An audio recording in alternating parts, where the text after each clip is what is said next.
Hello મિત્રો, share બજારની વાતોમાં મિત્રો કાલે બજારમાં ઘટાડો હતો અને આજે પણ બજાર ગિફ્ટ નિફ્ટી 25,279 10.12 પોઈન્ટનો ઘટાડો છે. આવા વીક બજારમાં પણ કેટલીક કંપનીઓ દોડતી હતી. તમે અદાણી ગ્રુપની કંપનીઓ કાલે જુઓ અને 2 દિવસ પહેલાં જુઓ, ખૂબ વધારો થયો છે. જે સેબી તરફથી ક્લીન ચીટ મળી અદાણીને, એના પછી અદાણીના શેરો રોકેટ ગતિ ચાલવા લાગ્યા છે. બધી કંપનીઓ ચાલી છે. એમાં બીજી આપણે 1-2 કંપનીઓની પણ વાત કરવી છે. સેન્સેક્સ 82,179 466 પોઈન્ટનો ઘટાડો, 0.5% ઉપર. નિફ્ટી 25,262 124 પોઈન્ટ, 0.5% ઘટાડો. બેંક નિફ્ટી 55,284 179 પોઈન્ટ, 0.3% ઘટાડો. મિડ કેપ 58,799 394 પોઈન્ટ, 0.67% ઘટાડો. એનએસસી ઉપરના શેરો 1,037 વધારો અને 1,790 ઘટાડો હતો. ઘટવાવાળા શેરોની સંખ્યા વધવાવાળાની સંખ્યામાં ઘણા વધારે હતા. હવે ટીના રબર ઓના આપણે ખૂબ વિડીયો બનાવ્યા અને ટાયર બનાવતા જે રફ ટાયરો છે, જૂના ટાયરો છે, એ ભંગાર ટાયરોને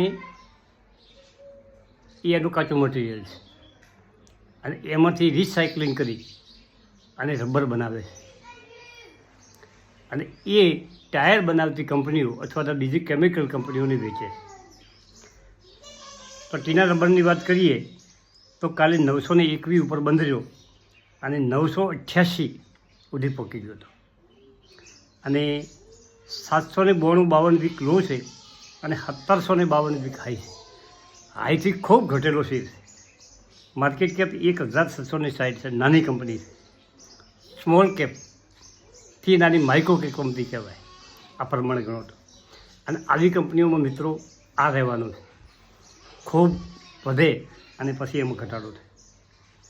EPS 24.6 160 કમાણી, PS 37.99, સેક્ટરનો PS 27, બુક વેલ્યુ 99 રૂપિયા, PB 9.28, ફેસ વેલ્યુ 10 રૂપિયા.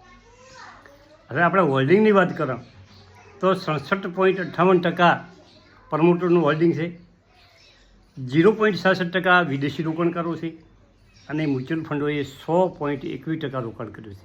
આવી નાની કંપનીઓ પણ આપણા ફંડોએ રોકાણ કર્યું છે.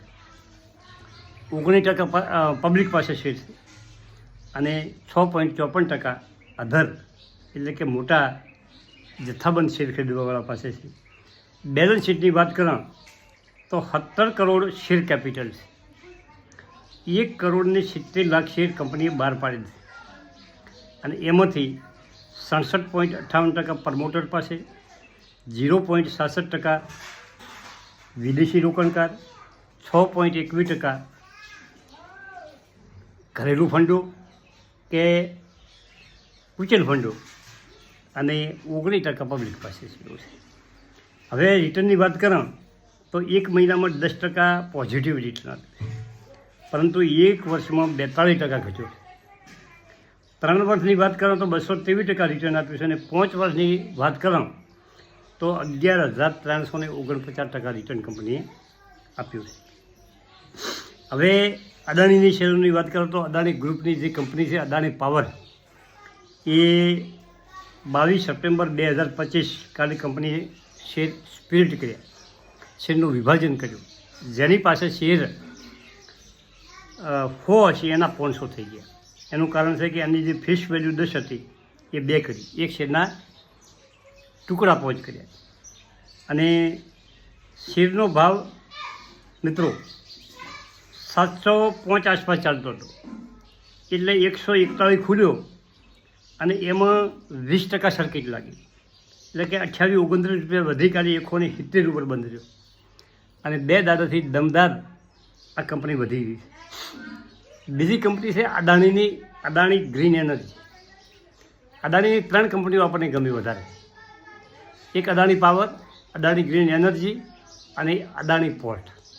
મિત્રો અદાણી ગ્રીન એનર્જી 1152 રૂપિયા, કાલે 11% વધારો હતો. અને હવે આપણે કાલે વિદેશી રોકાણ કરવું એ 2910 કરોડની ખરીદારી કરી. સોમે આપણા ઘરેલું ફંડોએ 2582 કરોડની ખરીદારી કરી હતી અને વિદેશી રોકાણકારોએ વેચવાલી કરી હતી 2910 કરોડની. હવે કંપની ખરીદવી હોય તો ખાસ 50%થી ઓછું પ્રમોટરનું હોલ્ડિંગ ના હોવું જોઈએ. ROE 5%થી ઓછું ના હોવું જોઈએ. ROE return of equity current કંપનીમાં 1%થી વધુ ના હોવું જોઈએ. 1%થી ઓછું હોવું જોઈએ. બુક વેલ્યુ સારી હોવી જોઈએ, નેગેટિવ નહીં હોવી જોઈએ. નેટ પ્રોફિટ અને સેલમાં વેચાણમાં ઉત્તરોત્તર ઘટાડો ન થતો હોવો જોઈએ. આ બધો ખ્યાલ રાખવાનો. અને ખાસ જે સમાચારોમાં કંપની છે એમાં જે શિપ બિલ્ડર્સ, જહાજ નિર્માણ કરતી કંપનીઓ, એમાં જે મોદી સાહેબનું જે બયાન આવ્યું વચ્ચે, અને વિદેશમાં પણ આ કંપનીઓને મોટા મોટા ઓર્ડર મળી રહ્યા છે. એમાં પ્રથમ નંબરમાં કંપની છે ગાર્ડન રીચ. મિત્રો, આ જહાજ નિર્માણ કરતી જર્મન કંપની પાસેથી આ કંપનીનો ઓર્ડર મળ્યો છે. નેવી માટે અને ભારતીય નૌસેના માટે અને જે તટરક્ષક દળો છે એના માટે જહાજોનું નિર્માણ કરે છે કંપની. અને વિદેશમાં પણ એની કંપનીને ઓર્ડર મળી રહ્યા છે. કંપની પાસે 20 યુદ્ધ વાહક જહાજો બનાવવાની કેપેસિટી છે. અને આ કંપની સતત દોડી રહી છે, ગાર્ડન રીચ. અને એવી ને એવી બીજી કંપની છે કોચિન શિપયાર્ડ. આ કંપનીઓ ઉપર નજર રાખી શકો છો મિત્રો.